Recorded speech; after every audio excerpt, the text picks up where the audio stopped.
Hello, Erin. I'm so happy to have you on to share your story today. Do you want to start maybe with a little bit about you and then maybe start with your ideas around motherhood and having babies before you even became pregnant?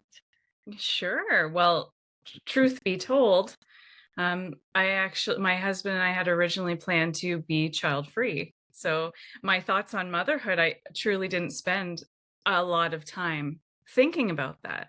And not just because we had agreed to be free. I think I always knew I really wanted to be a mother, but it was something I was willing to sacrifice to be with my husband. So the thought of actually spending too much time dwelling in that headspace was a little painful, honestly. So all of the feelings I have about motherhood are new, and I'm starting from scratch. So having the ability to connect with other mothers has been like just it's a resource, like an infinite well that I keep diving into. I feel like I'm a fly on the wall listening to other mothers have these conversations about things I've never even considered. And so I'm scrambling to catch up, but Mm. it's not stressful feeling so much as it's like, wow, like that's something I never even thought about.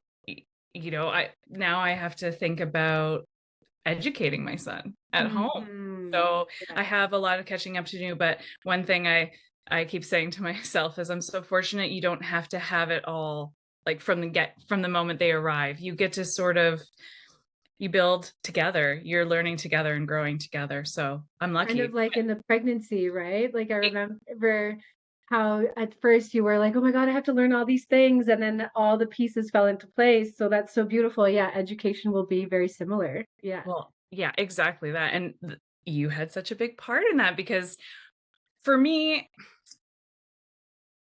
and I'll get to the story of sort of the leading up to the pregnancy itself. Um, when I found out that I was expecting, I was excited and exhilarated, but the one thing I really wanted was community and support. And that was my greatest source of anxiety because I didn't have any. And also too knowing right from the get go that I didn't want to have a pregnancy in the traditional allopathic system, but not feeling confident and having no knowledge of doing it myself, right? So my husband and I weren't necessarily prepared to just wing it on our own. So truly, like I found out, and I remember the date so clearly because I did take a pregnancy test on it was February 11th. And I think I found your invitation for a mother's circle days later, like 3 days Right. later.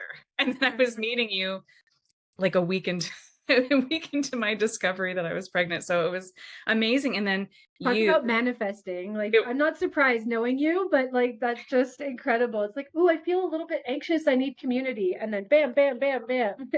and it was like this snowball. Every Mhm. every person that I felt who supported me and sort of fulfilled a puzzle piece just came to me in the easy. It was just easy. It was so easy that when I look back upon it, I, I consider it very magical. I've had people say like it's not magic, but it just feels magical. Like it's a beautiful, whimsical experience that all of the things that I needed and wanted and hoped for came to me and then some. So now I'm going to ask, because I'm sure there'll be women listening and being like, well, how do I make that happen in my life? So I'm curious if there's anything in your life that you did. I know you do a lot of like inner work and spiritual exploration, that maybe allowed that to be so smooth. I don't know if you can speak to that quickly. Well, yeah, like you said, I've always, when I have tapped into my intuition, and there have been times when I've rebelled against my intuition, Mhm. but when I have tapped into my intuition, I've always been able to powerfully manifest things that are really coming from my true heart space.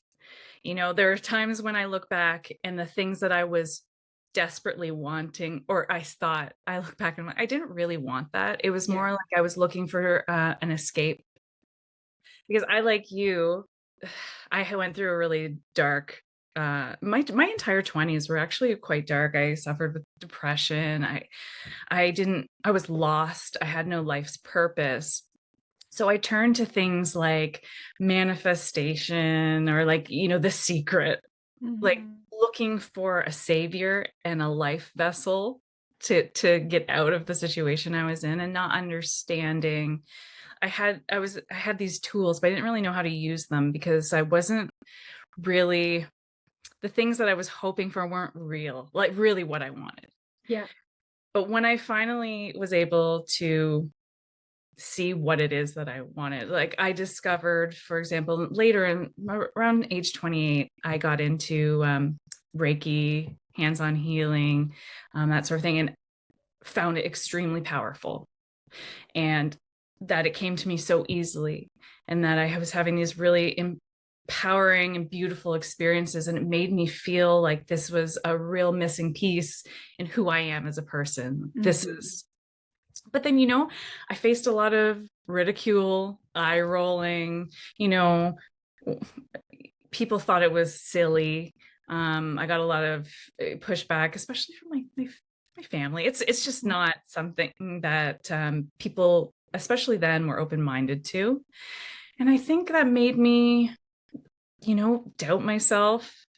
Feel like maybe it was silly, maybe it was all in my mind, and so I allowed the influence of other people to knock me off that path. And so I'm since my 20s, I've been what I find myself doing is I will reinvent myself every few years. I find it actually happens more in like a 5-year cycle. I'll build, for example, a business. I'll become very successful at it, and then I'll just abandon it. One day I Mhm. just have lost the passion, and then I feel like I'm starting over again. And that's actually something that I've been trying to spend time asking myself why. And because it was a real source of anxiety, but now I'm actually trying to see it as more of a blessing. I was gonna say, like, I have shivers just as you're talking the whole way through. Um, it takes like I think more people need to do that, like let go when it's over. It's just not normalized that we don't see it happen in our culture and our communities very often that it's done, it's over, and I'm walking away. And I kind of have been through that too, where I do things that are intuitive, and then my mental mind is like judging, doubting. And so there's like two sides of me. One feels like, well, this is just the right way. And the other side feels like, well, what are you doing? There's kind of this battle. Um, but it seems like you're still taking the actions that are most aligned with your intuition and then just having to like digest that. Totally. Yeah. I feel the older I get, I've always been a person who is a people pleaser and Hmm. someone who, as much as I hate to admit it, the influence and feedback of other people and has always been very important to me, ever since I was a child, and I still wrestle with this. So, Hmm. people even now will ask me, why I'm not sticking with the things that I've built, because they don't understand why you've had so much success. So why would you walk away from it? And it's true. I have a hard time articulating it, that Right. that it's over, or like I'm ready to move on and explore something new. And I also have to add here, not everyone has the luxury of walking away. Right. I do. I have. I've been so fortunate in my life to be able to reinvent myself. Not everyone does, so I just want to acknowledge that. But my husband is very supportive, and he knows that he's seen just the way that my passion has changed, and he is 100% on board with me. And wow, what a blessing that Yeah. is. Yeah. I love that you name that. Yeah, because everyone's path is individual, right? So Yeah. we don't all have the same resources. I always kind of come back to that. We have unique resources, everyone, and we're all doing our best with what we have. So I love that you named that. And I don't know about you, but for me, already starting on doing things a little bit more alternative, like even being vegan, like before I was pregnant, and challenging people in like these normal things like they had in their mind, like the close people that mattered to me, and having their doubt and their judgments and having to navigate that built me up to then be able to choose like a crazy birth situation, like in their mind. Because I know a lot of women listening will probably relate that, yeah, just like facing the people we love and have counted for us since our birth, our Yes. family and our close friends, who have known us for so long, it can be really hard for them.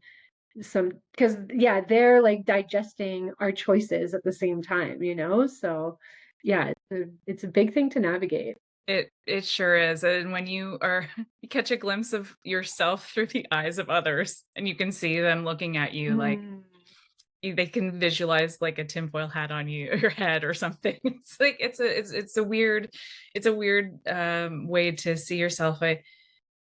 So I try to be able to have, heart to heart, face to face conversations with the people I care about and just try to come from a place of Mm. like, I understand the reason why you feel this way and this way, and this is the reason I feel this way and that way. Sometimes you're living in two different realities. That's okay. I actually, in the past probably year and a half, 2 years, I actually have sort of let go of feeling like I need to convince anybody of Yeah, anything. And I don't totally. I don't need to share my story with everyone. Mhm. People who it resonates with, of people I've have actually met since being pregnant and giving birth, they understand. Old friends, old acquaintances, family and stuff, they don't actually need to know all the details. I'm fine with that. Yeah, Yeah, it's like a sacred space in a yeah. way to be able to just be like, yeah, this is the way it is and I don't need everyone to know. So as soon as you found out you were pregnant, you knew you did not want to birth in the system. Yes. And I'm curious to speak more, if you could speak more about that, because I have a feeling you didn't know too much about birth or motherhood. So you didn't even know the status of birth, like as it is now in the system. So many women come to these birth choices to birth outside of the system, either alone or with a birth attendant outside of the system because they've already had traumatic births. Like that's Yes. their motivation. My motivation was witnessing traumatic births, or and then yeah, just frustration with the system. So you got pregnant and you knew right away that you would not participate in the system. Why? Well, my story, it, it has several components to it. So Mhm. first of all, I have to start with prior to 2020, which is when, COVID happened. I was just what I consider just a regular system believer. I would go to the doctor for every little thing, and I really trusted the institutions that we had in place, and I believed all the things that we were told about raising children, pediatricians, vaccines, et cetera, et cetera.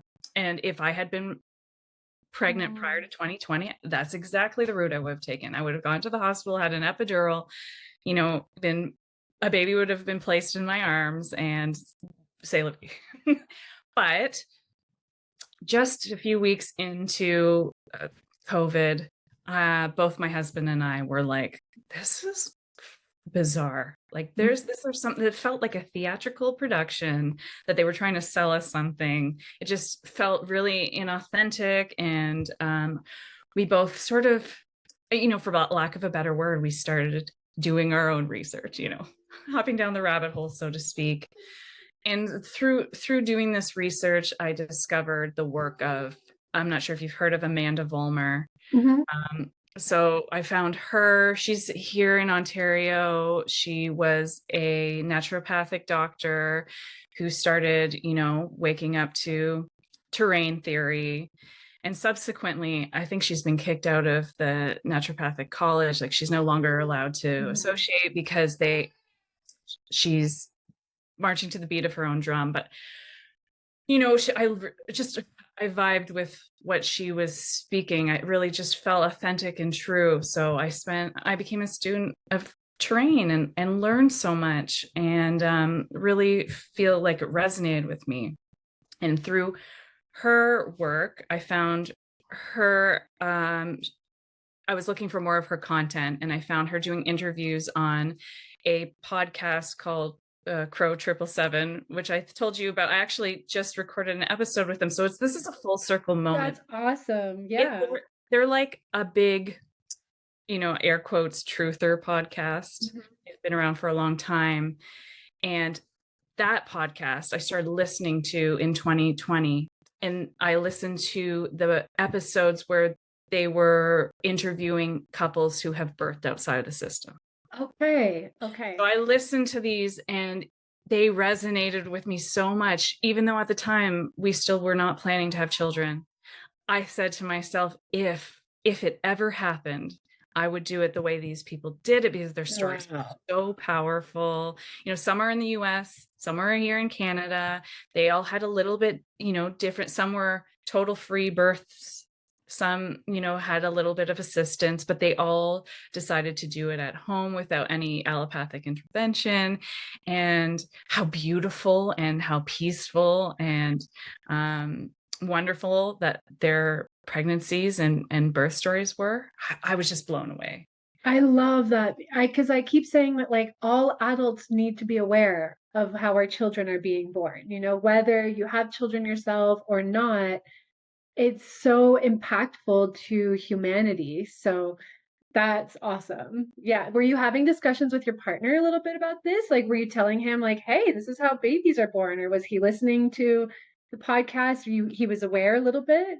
He was definitely aware. I was definitely told him the stories. Yeah. And this is too when I started to have a real change of heart during this period of time. So, the tail end of 2020, 2021, I started to really feel like I felt like I really wanted to welcome a child into our world. I thought that not only do I desire to be a mother and have a child, but I felt like it was what was good and right for this world.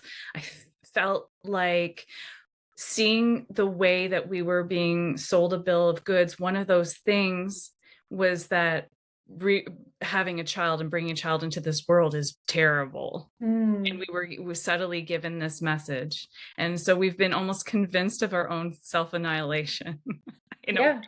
And I started to see that they, you know, air quotes, you know, didn't want us to have to reproduce and have these beautiful family experiences. So I thought, I really want that. And I started to ask my husband um, there was any, if he might change his mind. And he was still pretty solidly in the no camp. Did he have a reason for no? It's this world, Oh, right. but Okay. still Yeah. part of the hardship of do, doing your own research and discovering just truly how nefarious things can be, how Hmm. ugly things can be. It can be a real, you'll hear like a black pill experience, where you just look at the world as just being so dangerous and ugly and poisonous that why would you want to bring an innocent into this chaos? And so I actually had a lot of sympathy and for how he felt. But I Hmm. had the opposite feeling, where he was coming at it from a dark perspective. I was coming from it from a light perspective, which is so interesting because he and I are exact opposites. We're yin and yang, black and white. That is our dynamic. That's so fun. Yeah. The minute Wow. I started to not push against it anymore and just like recognize it in him and appreciate it to a degree, I felt like, I don't know, it unlocked a new a new level in our relationship. I think Mhm. he does the same with me. He started to relate to me a little bit more.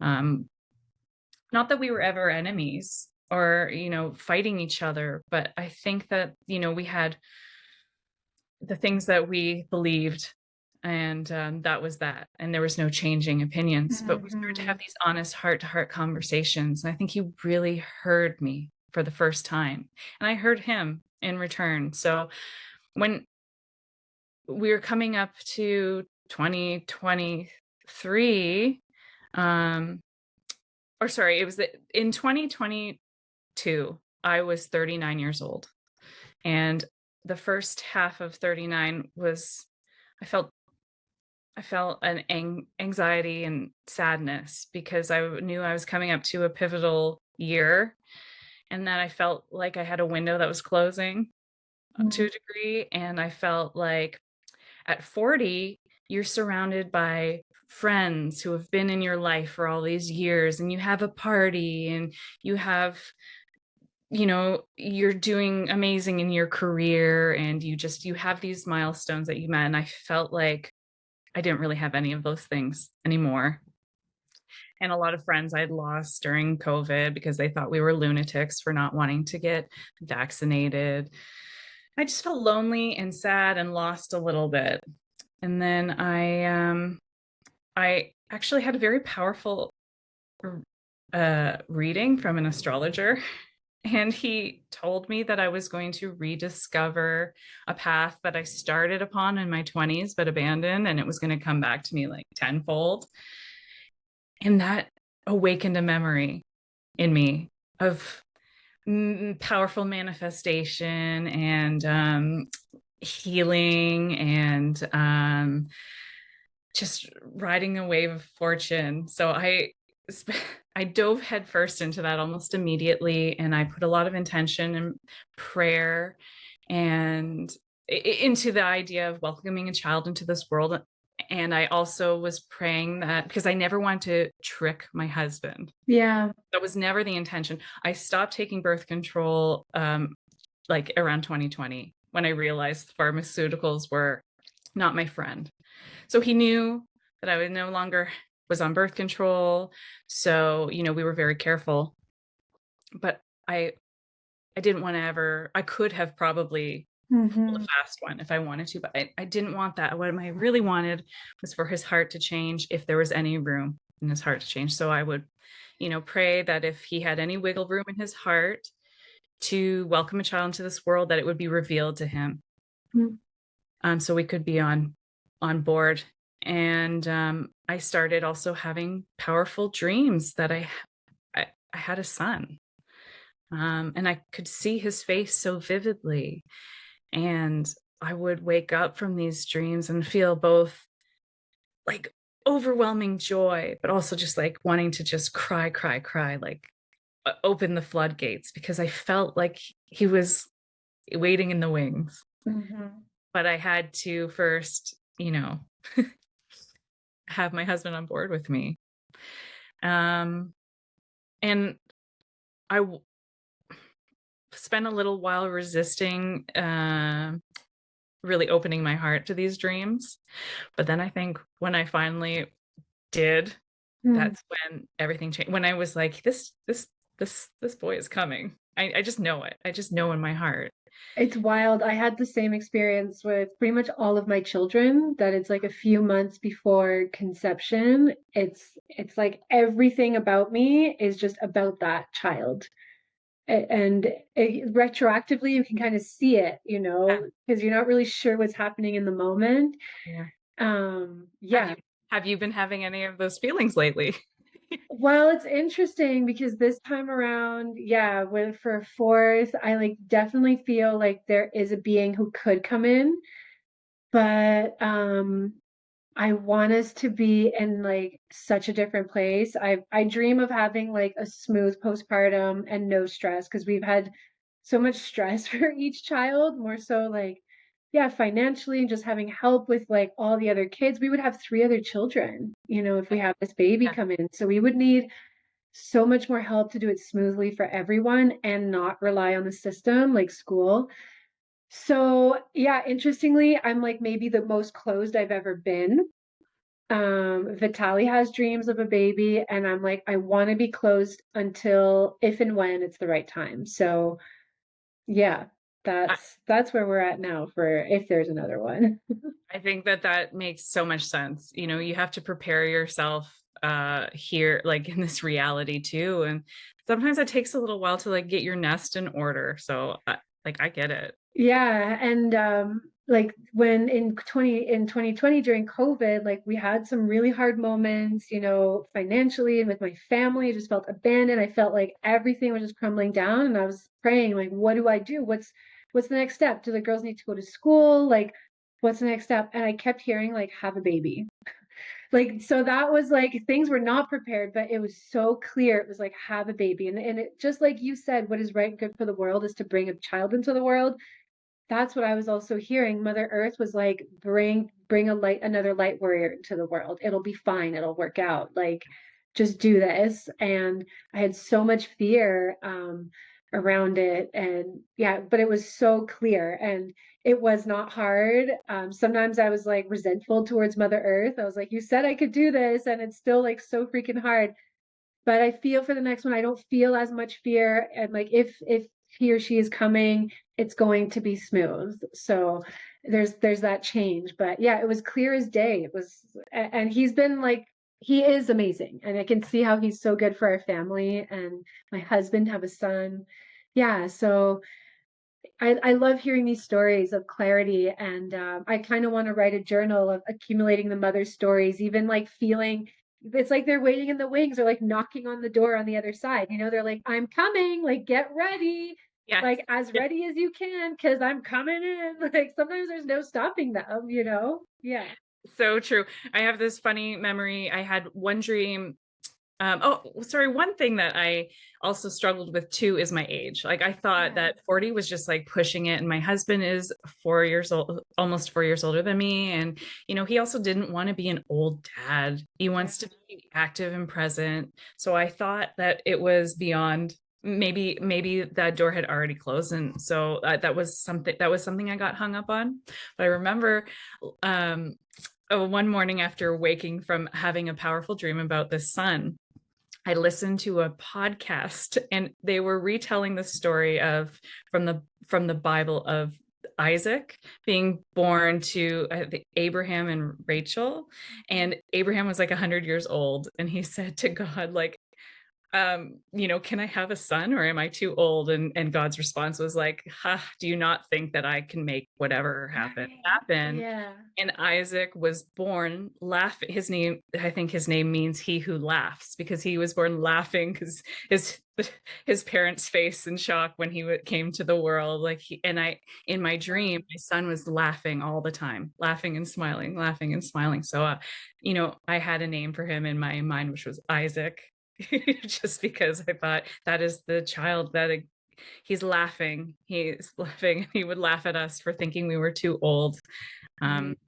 which brings me actually to the conception itself, because it happened on my 40th birthday. And though maybe conscious conception is the wrong word because we hadn't verbalized it, my husband Right. and I was thinking that it was going to happen. And I was just like, my whole body was like vibrating. I was like, oh, and my husband said in that moment, he just felt like he had a message from the creator who said, do it, like, let's go Mhm. for it. And so my husband made the decision. He was like, all right, let's see what happens. And so, we let it be. And I got pregnant instantly. Like it was like first try. And I thought, well, I knew almost right away. And then I Yeah. had a powerful experience. So my birthday is on January 28th. And then around February 6th, I had this experience that woke me from sleep. I was sort of plagued in that night by what felt like mischievous Mhm. entities. I was in this weird in between. I can't tell you if I was awake or asleep because I was in my room and it felt like I was conscious, but I was interacting with, I can't really define what they were, but I don't have paranormal type experiences very often. So it was weird. But then I had this feeling that I was poked in the abdomen, and this intense vibration reverberated out from my middle through my whole body. And I was just like shaking. And I knew in that moment, I was like, the implantation has happened. Like I knew. And it took several days for a pregnancy test to show a positive. Yeah. Wasn't until the 11th of February. But I knew instantly. And I had said out loud, this is the reason why I'm being pestered. Yeah. And anyways, I had to reconcile that because I didn't want anything dark around me at that time. Um, then here I was. I had a positive pregnancy test on February 11th. I told my husband, and he cried happy tears of joy. I thought he was going to be upset, Hmm. but he was excited. And I think he knew too. He knew. We both knew.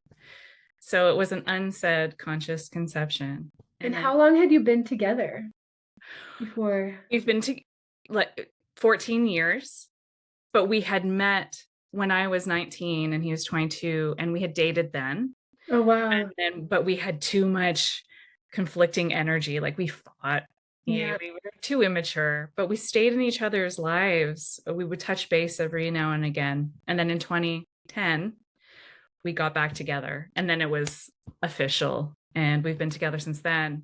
But 14 years is a long Wow. time before starting a family. So Yeah. certainly shocked the people in our lives, especially our parents, because my parents thought we would never have kids, and my sister does not want to have children. Yeah.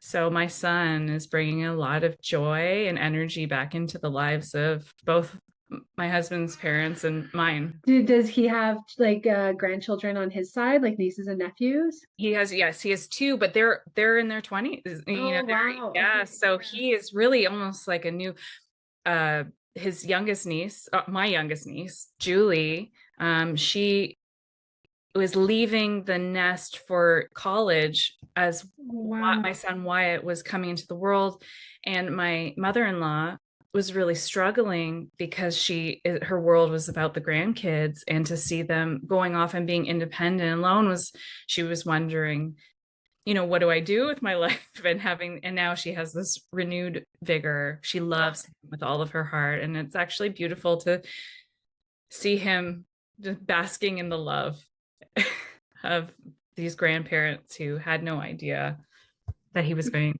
to be here at all. Yeah, watching the way my father-in-law is with my children, like melts my heart. And I actually once had a past life experience where I connected to like a man who was becoming a grandfather for the first time. And I felt his overwhelming love for this like precious child that came in. And I could understand my father-in-law better from that moment. It's like it's a wild thing. Like I'm not a grandparent yet, but even just to watch it, just how much they want to give, Yes. to this new child from the perspective of grandparenthood. Yeah, it's magical. That is so beautiful too. And Hmm. also, I think sometimes we underestimate the powerful love that the men have for the Hmm. children, like the grandfather or the uncles, or um, Hmm. they, yeah, I've seen some of the most unconditional love come from these male figures. And I just, yeah, you're right, touches my heart. And honestly, one of the things I got very excited about, not only when I was pregnant, not only welcoming a child into this world, but the possibility that I could be a grandparent, Right. because Wow. that really just is such a beautiful thing. It's something I also really wanted and thought, will there be any children in my life when I'm an Later. older Yeah. woman? And so, not that I have any expectations for Wyatt and what his family is going to be like, but the possibility just melts my heart. Right. Wow. Wow.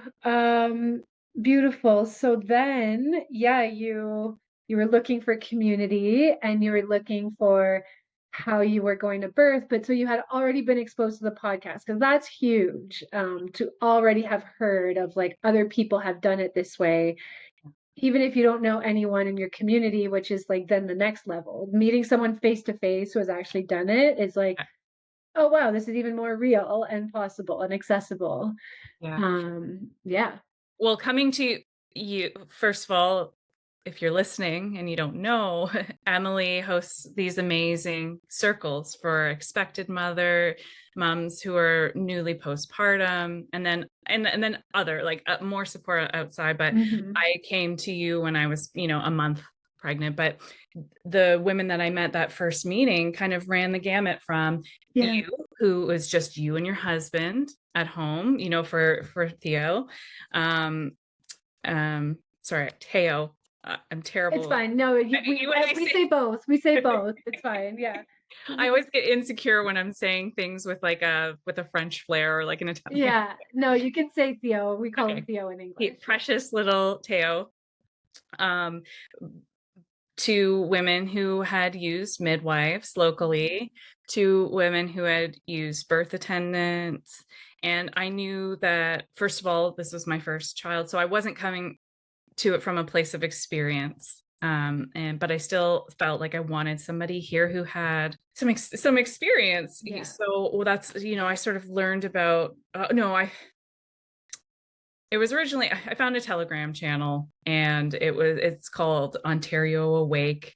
And I had asked them if they had any resources for private midwives. As you know, private midwives don't exist here. You're in the system or not Right. at all. But someone suggested that I look into traditional birth attendants. So I did find a community of them online, and that's where I found your posting for the Right. invitation.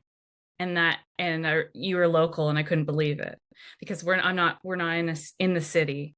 It seems like the resources are always sort of central to these big hubs. Very So much. finding that you were up here, was such a godsend. And then you facilitate this amazing community of women. They just flock to you. You're a magnet. And then I got to meet all of these women and hear their stories. And a few of the women that I met right off the bat had used birth attendants. Yeah. And they had been giving me their honest perspective and experience with that. So I thought, yeah, I really want this. And the only thing that was kind of, I had a question mark about, was I was a little concerned because I have an Rh negative blood type. I'm an O negative. Right. Yeah. And my husband is a positive blood type, and there can be complications with those two blood types, and having a baby. Now, typically the first baby is fine.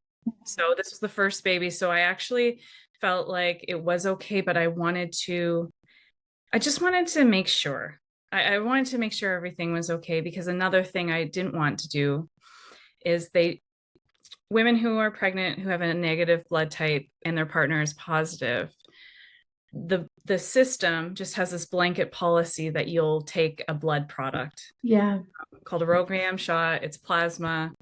It's like 100 different people blood in one shot. And I was very wary about, first of all, taking any sort of like vaccine or shot. And secondly, like, I had this question, what's in people's blood at this point? And I just was like, I don't want to take this unless it's absolutely necessary. Anyways, I did end up dipping my toe in the system, because I did have an appointment with our local midwives. Mm-hmm.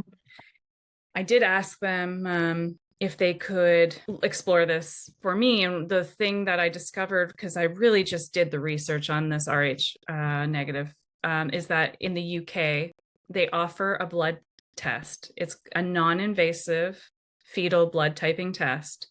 And they can tell the blood type of the baby in utero just from the mom's blood. So, and that's the standard in the UK. And if the baby also has a negative blood type like the mother, then the RhoGAM shot is not necessary. Absolutely. Yeah. I requested that here. They had, first of all, never heard of it. They thought it was ridiculous. But the midwife that I did speak with, she sort of advocated for me. She went a little bit above and beyond for me. So she ended up getting in touch with Mount Sinai Hospital in Toronto, and they said they will do this blood test for me, but I had to have a ultrasound to prove that the baby was viable. Mm-hmm. And my husband also had to have a blood test to like confirm that he's the father and his blood type is what I say it is. Okay. Honestly, I was just so sort of insulted and offended by it. One of the things I really did want to avoid in this pregnancy was ultrasound. Why do I have to prove? It's a simple blood test. You can go to any clinic any day of the week and have a simple blood test. Why do I have to jump through hoops for this simple blood test? And it was confirmation to me that the system was not it for me. Mhm. And actually, it made it really easy to walk away. It was the last thing I wanted. And in this time, I had been sort of assured that my first child had almost zero chance of Right. there being complications. It's actually future children that need to be worried about. And that's just because the mother's blood type can become sensitized to the positive blood type, and then future pregnancies could end in, say, miscarriage. So I said, I'm willing to step into this unknown. I already felt like this pregnancy was so, like, it was meant to be, the way it happened, the dreams I had beforehand. I felt protected and supported. Yeah. I felt like the minute I let go and just leaned into it, that trust exercise of falling backwards and being caught, just letting go and just knowing that this was meant to be. I did that. And then I had a joyous, beautiful, wonderful pregnancy. I felt amazing. I was in a great headspace. I stayed very physically active until the very to the moment. And and he is, I mean, I'm biased, but he's perfect. Yeah. He's everything. He's perfectly healthy. My birth attendant did end up taking a sample of his blood from the cord, and he is a positive, like my husband. So he's a B Mhm. positive, just like my husband. So if we were to have another child, that would be something that we would have to actually explore, probably. But we never thought we'd have any children. So Mhm. here I am with a 8-month today son, and everything worked out. And the system didn't offer me anything except for, So they would have forced the Rogram shot on you they if wouldn't you have didn't do that. forced it, but the language was that it's sort of careless not to. Right. And Right. not only that, but me being 40 years old, Yeah. they thought that, that comes with risks because, it's geriatric. Mhm. I'm old, and the the they come at it from a perspective of worry and fear, and I just did not want that, because I did trust that things had happened so easily. I thought, no, I'm not going to lean into the fear and anxious. They were sort of felt like they were trying to really influence me and change my mind. And I'd Right. already made up my mind. Yeah. But there was no going back. Yeah. They didn't have anything additional to offer me that changed my mind. So I actually sort of went, when I met my birth attendant, it's like night and day. She's Mhm. so excited about birth. She's so knowledgeable, but comes at it from, a wise and ancestral point of view. Like, birth is not a medical emergency. It's a miracle and a rite of passage. And like, that's so exciting, Mhm. aren't you so excited? And she did address, I had questions about the what ifs. What if an emergency arises, this, that, and the Mhm. other. And she had great answers for me. And at the end of the day, too, if it was serious, we could pick up the phone and call 911. Yeah. If and sort of knowing that, she wasn't afraid to, if you had to interact with the system, then that's fine. It was like, okay, we've got everything that we need. And I was in labor for 56 hours. Never once in that time period was I worried about Mhm. my son. It was more about me not being prepared mentally to move forward physically, but I wasn't afraid for his well-being. I felt like everything was fine. Now, if I had been in the system, I almost certainly would have Mhm. been coerced into having a C-section. They don't let you go that long, I don't believe, and also because of my age. Yeah, for sure. But Will they being also start giving you offering all the interventions like It's like, ooh, it's been 30 hours. This looks really hard for you. Just take the epidural, like just take it. And they really push, push, push, push, push because they're used to controlling birth. Yes. They, even just having like cervical checks and people inside your vagina during birth, like that's the first intervention. Breaking waters Yes. is an intervention that starts the whole cascade of them trying to control birth and it being, outside of your control and your body and the baby. Um, yeah, and they would have just been, yeah, on edge, stressed. I find like one of the biggest problems or my biggest criticism is that they're not listening to mothers, Yes. and it would be so different if they could just be like, how do you intuitively feel about this birth? Some women will say, like, I'm a little concerned.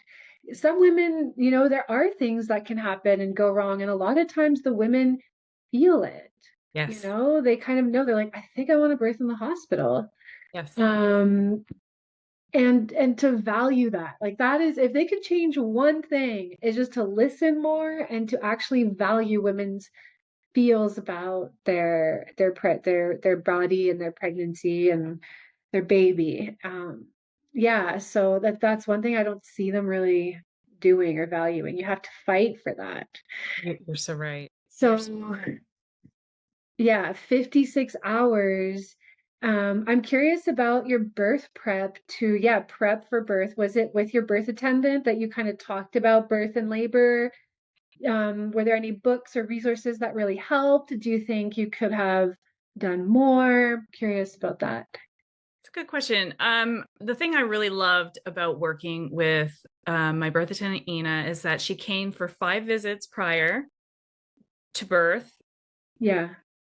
and spent a good significant amount of time with me and prepared me in a way that I was having a really hard time focusing during pregnancy. Like I would start and stop books constantly. Yeah. So having her tell me face to face like what to expect and answering all my questions and having that interactive experience with her really set me up in a really positive way. I didn't feel the need to overly prepare. Yeah. I almost had this feeling like it's because I knew that the the the earth and the creator were sort of facilitating this happening to me. I didn't really worry so much.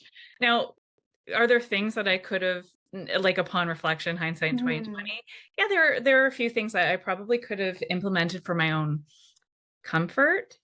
But I actually think things worked out exactly how they were supposed to also. I had I laugh because I had read something that stuck with me that was actually detrimental to Mhm. my birthing because 56 hours, I had read that at some point your cervix just takes over and like does the pushing, like you get to the point where you just sort of lay back and it happens. I didn't realize the actual not only physical effort I was going to have to put into it, but also I had to go to a different place in my mind. I have this very vivid memory. So I went into labor at the stroke of midnight on October 21st, which was exactly to the day, like 40 weeks. Wow. Yeah. So it was like technically my due day at midnight. And that's when I started feeling my first real contractions. And I held off getting in touch with my birth attendant Ina until about 6:30 in the morning. I texted her and I was like, I don't want to bother you, but I also felt I didn't know what to expect. I didn't know how long it was going to be, and I didn't know if I was going to progress quickly or not. So she said, "Do you want me to come?" And I said, "Yes." She is 2 hours from me, Yeah. so she arrived around 9 a.m. and God love her was there for 2 days. Wow. Um, Wow. but she ended up calling in another birth attendant who she likes to work with, Yeah. named Fallon, who's also like equally amazing and angelic. Erin, They, can I check? Have you asked them if you can use their names oh yeah, publicly? well, I did ask Ina if I could use her name on Crow. And she So said it was okay. she says okay, but Okay. made about Fallon, I have not asked her. So Okay. I can it, always edit it out, but I just wanted to check, especially for okay, Ina. So that's great. Okay. okay, I'll say um, Ina called in reinforcements of Yeah. a birth attendant that she liked to work with. Yeah. So she could sleep and they Yeah. served her. But I have this vivid memory on the second night. Um, one of our friends from the circle graciously lent me her birthing pool. And though I didn't give birth in it, I set it up in my house, and it was where I was able to rest and collect myself. During this Yeah. 56-hour period, that's the only place I was able to get any sleep, and for like 15 minutes at a time. But I have this memory of both of the birth attendants leaning over the side and being like, "Hi, how you doing?" Yeah. Like, I don't know how to forward. Like, what am I doing? And they were like, "Honey," not, but they were like, "You really have to sort of almost get primal, like Yeah. turn on that primal part of you where you're gonna have to." I think she said, like, you almost have to go to a darker space. Yeah. And for whatever reason, the saying that to me really, really registered. And I realized, oh, I have to change my state of mind, and in order for my physical body to like understand. So I Mm. did. I did that, and then I became really guttural in my contractions, and that's when things really started to move. So Cool. it was it was probably around midnight the second day, and my son was born at 8:22 on October 23rd. And so I was really pushing and giving it my all in this room that we're speaking in, Yeah. for like 4 hours. And actually, both the birth attendants were they were both asleep on my couch when Wyatt's had first arrived into No the world, way. because they were exhausted, and I don't Yeah. like them. And also, I had been at it for so long. Yeah. They weren't expecting him to arrive anytime soon. So it was just my husband and I in here. Oh, beautiful. And uh, my husband had a cool cloth that he was putting down near my vagina, just to keep things, comfortable for me. And when he put his hand there, my son's head came out into his hands, and my husband went, "Oh my God, oh my God, his head is here." Like, he started, he was so, I could hear it in his voice. And that gave me, like, that's what I Yeah. needed. I wanted visual confirmation, and I wasn't getting it. That gave me that urge. I had read, like, wait, so that you prevent tearing before you Right. again, but I just couldn't. It's I so just hard to slow down. I put and honestly, in the Yeah. next contraction, Wyatt was out, but in that Wow. time, Ina had heard Yeah. uh, my husband, so she came running into the room. So Wyatt came into the room, and then she sort of helped him facilitate like the next steps. Yeah. She's like, "I can't believe he's here." And he came into the world singing. He was like, "Oh." And it's funny because I had been doing that for like 2 days. I had been doing like, Yeah. it felt really good to vibrate. And I felt like he was doing the same thing. So it was amazing. And yeah, and he was all 10 fingers, all 10 toes, he came out beautiful and perfect, and just couldn't believe it. My labor wasn't easy. Yeah. It was very physically taxing, and my recovery was hard. It took me, I couldn't sit for like 3 weeks. So some of the birth stories I've heard is like, I felt amazing. That really wasn't Mm. my experience. That being said, nothing, there's no complications. It was just all physical. Mhm. And I feel good now. Yeah. And But with I adequate rest, it heals, it really does. heals with adequate rest. Yeah. It really does. There were times where was feeling a little sorry for myself in Mhm. the week after his birthday, and I was tired, that I was wondering why it had to be so hard. But now I Mhm. realize that the hardship like really propelled my growth. Like, would have these I would take showers, so many showers because it felt so good. And in these showers, I had these like revelations. Oh Like yeah. every time I got out of the shower, I was like a better, more empowered, more knowledgeable person. So I would like get my download in the shower and then come back hyped, like, oh, Yeah. this is good. I just got good messages. That hardship was a gift. And that's another thing that I feel sad that women are robbed of this gift. In their hospital births and their epidurals. I'm not saying that if you have those things, it's wrong. What you choose for you is great, but there is just this power in the hardship of birth because it's also beautiful. Like, yeah, it's physically uncomfortable, but man, I got so much from it. I wouldn't Mhm. change it. I wouldn't change it for anything. Yeah. I remember you saying like right after in the chat how shocked you were of how hard it was. Yeah. Like it almost is always harder than we expect it to be that we can even prepare ourselves for. And yet with that comes like, but how worth it is. It's Yeah. almost like a cognitive dissonance. It's like that was the hardest thing, the most pain I've ever experienced in my life, and that was the most amazing growing experience I've ever had in my life at the Yeah. same time. Yeah. Yeah. Yeah. That was one of like my shocks when I had my first daughter at 25 with all the women in my family, and I have like a lot of aunts, and my mother has sisters, my dad has sisters, had all had hospital births with epidural or cesareans. And I was the first one of the next generation because I'm the first cousin choosing to birth with midwives and have a natural birth.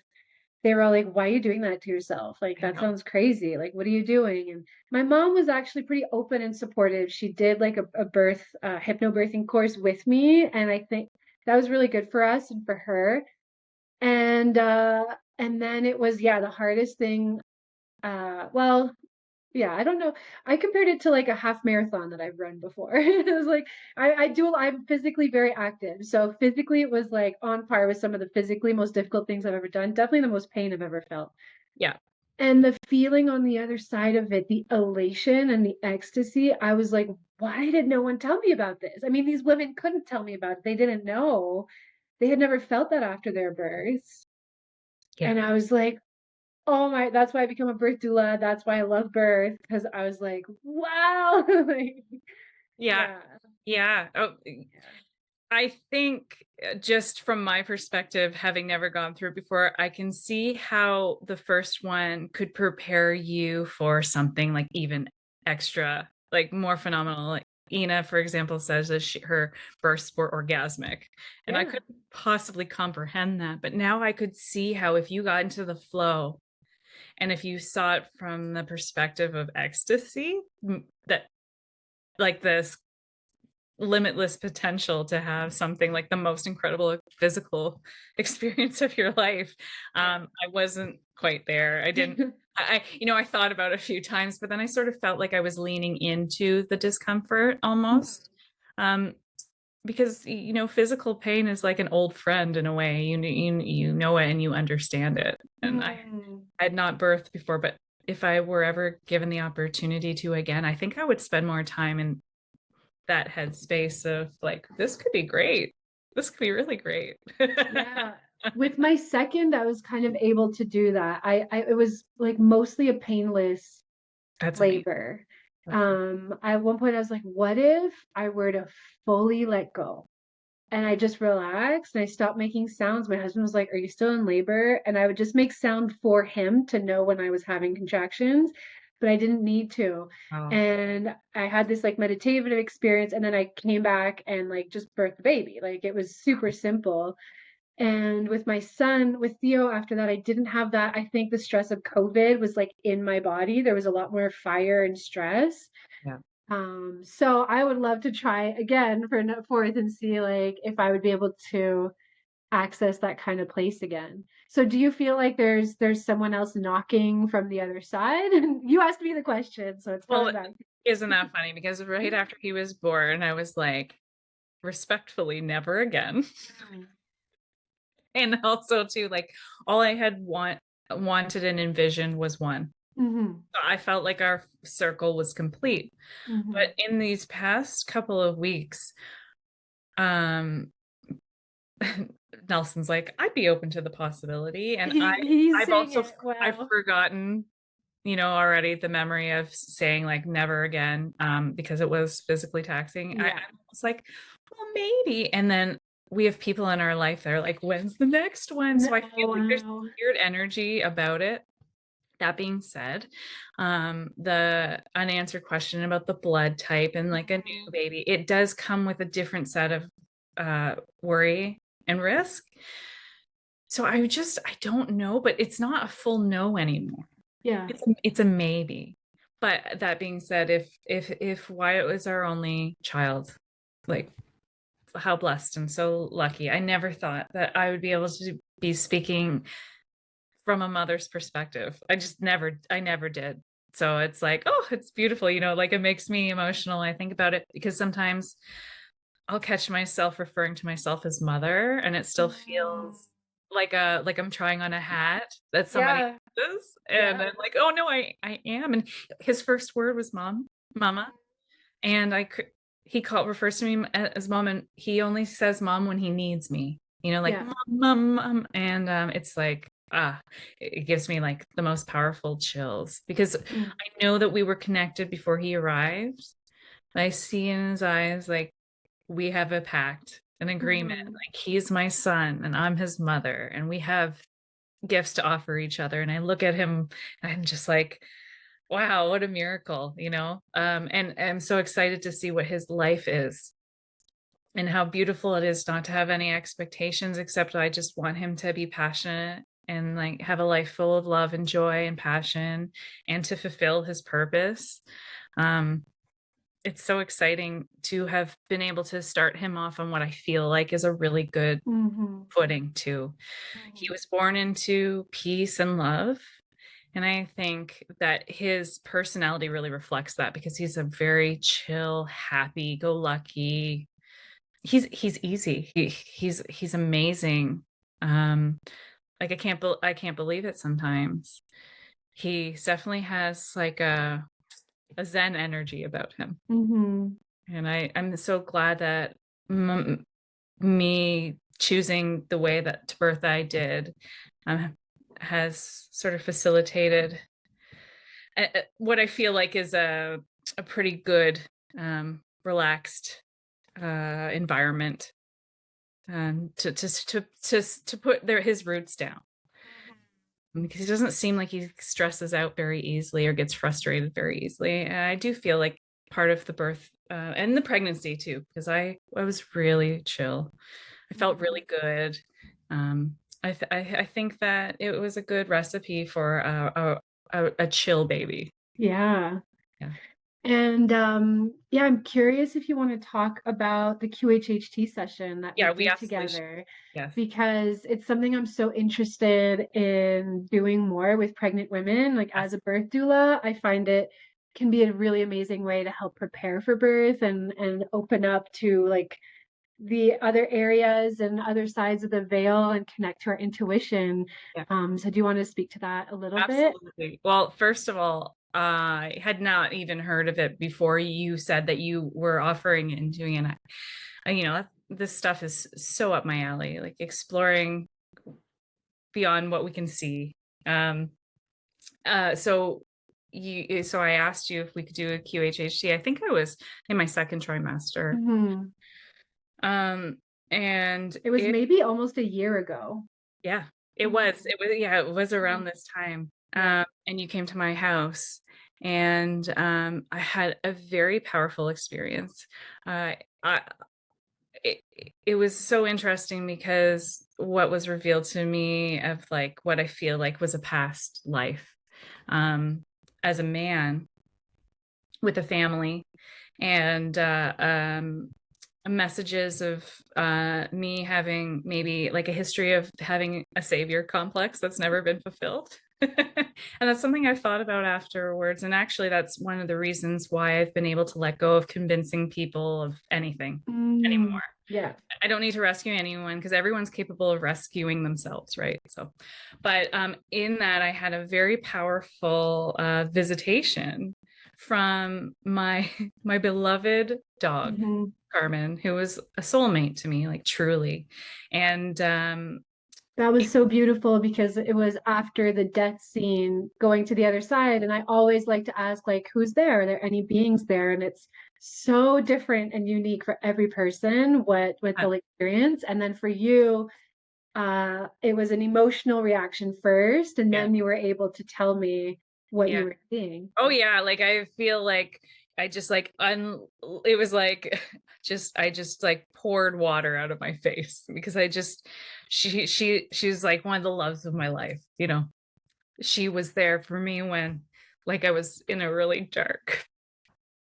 It's funny, it makes me cry because I love her. Hmm. She was someone who saved me from a dark place.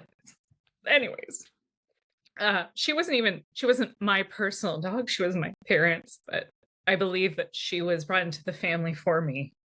And actually she confirmed that in our Mm. she said, I'm a guardian angel of yours, and we don't often come, but I came to you in extraordinary circumstances, and that everything was going to be okay, and to trust because you were going to be fearful and question yourself during pregnancy sorry, during the birth, and to not be afraid because everything's going to be fine.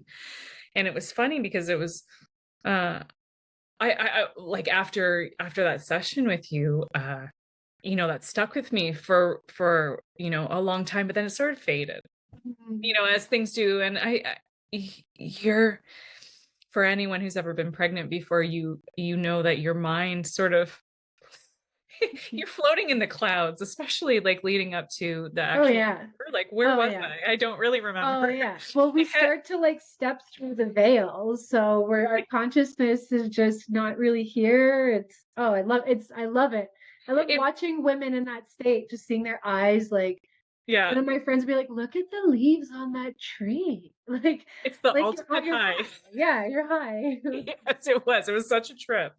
There was the second day I was in labor, active labor, and I just opened the door to get some fresh air.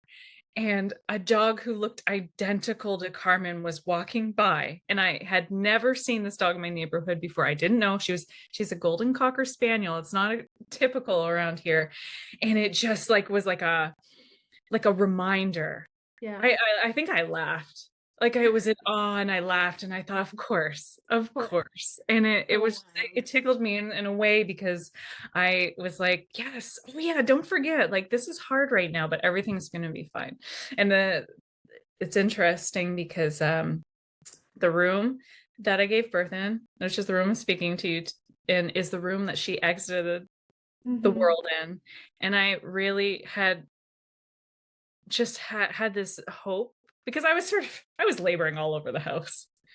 This is where I wanted to be. Like it's like a portal, like a very Hmm. powerful portal. And I felt like she was with me during that experience. But when I had when she spoke to me in the QHHT, she was a human being, like Yeah, right. it was the shape of a human being, but I knew it was her at the same time. And it was just like, wow, I just couldn't believe it. That's something that I'll never get, like, I'll never forget. Hmm. It fuels something and it gives me this boost to know that I am so loved and supported in an unconditional way. It, you could be alone in this physical world, but having that knowledge is like, you know, Hmm. priceless. It gives me a confidence, like it's a source of energy that will tap into for the rest of my life, and so Yeah. grateful for. And the QHHT, like, yes, if you're anyone, but pregnancy especially, I feel like you will have a message revealed to you that will serve you so well, not only in birth but in motherhood Hmm. forward. Like it was so Yeah. awesome. It was 'Cause one of the that's best investments. yeah, yeah. Thank you. Yeah, it was so wonderful to work with you, and I wanted like kind of bring the two together, niche, quantum healing, and hypnosis and motherhood and pregnancy.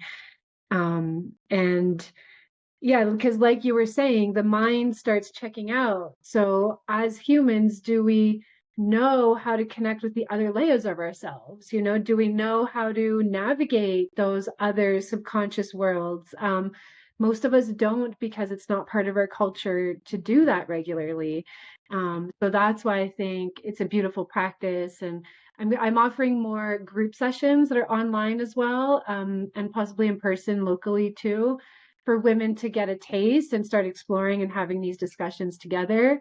Um, yeah, and like I said, that's what I wish, you know, the practitioners, medical practitioners would know better is how to listen and connect women to those parts of themselves and for themselves to be connected there. There would be so much more wisdom and love and understanding between everyone that would exist. But, you know, we'll get there slowly Well, but surely. I agree. We spend so much time in pregnancy in particular, like nurturing our physical body, focus on the physical body. Yeah. There's so many more components to these layers, and I think if everyone could have the gift of something like a QHHT session, it would just, yeah, it's like a leveling up experience. Mm. I can't speak more highly of it. Like you should definitely get in touch with Emily for it because it was one of the best things that I did during my pregnancy. Yeah, thank you. Thank you. Erin, before we close today, do you have any words of wisdom or advice you want to share to mothers? Like what's the first thing on your heart that would come out to for anyone listening, anyone about to embark on this path, or any woman who thinks she's too old to have a baby? Yeah, what do you want to share?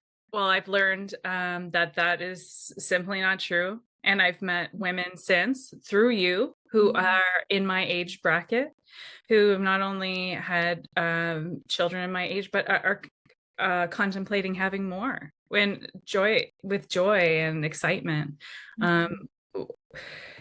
you're only as old as you know, some people really lean into being older. You know, I've seen you sort of run the gamut. I've seen people in my age bracket in 40s who will be so youthful or the opposite. It's really the life that you live.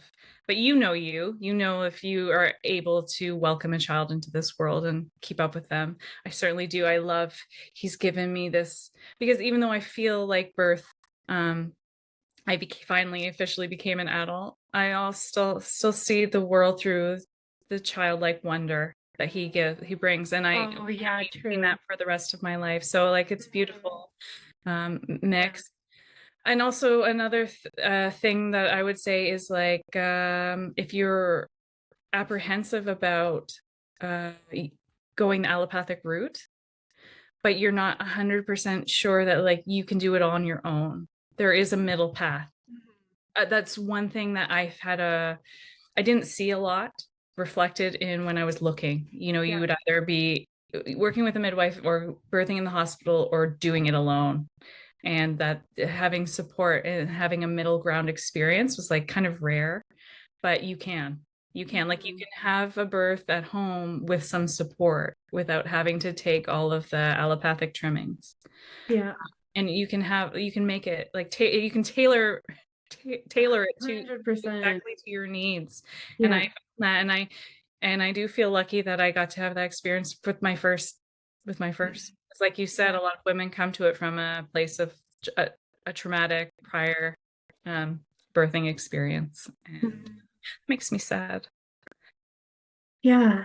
And I would encourage everyone to interview, you know, different women, different practitioners, even when you're working with your midwives and just really feel into what your intuition is saying. Like sometimes a situation might not be perfect, but it might be actually where you still feel safest. And it's important to trust that and not also just follow trends.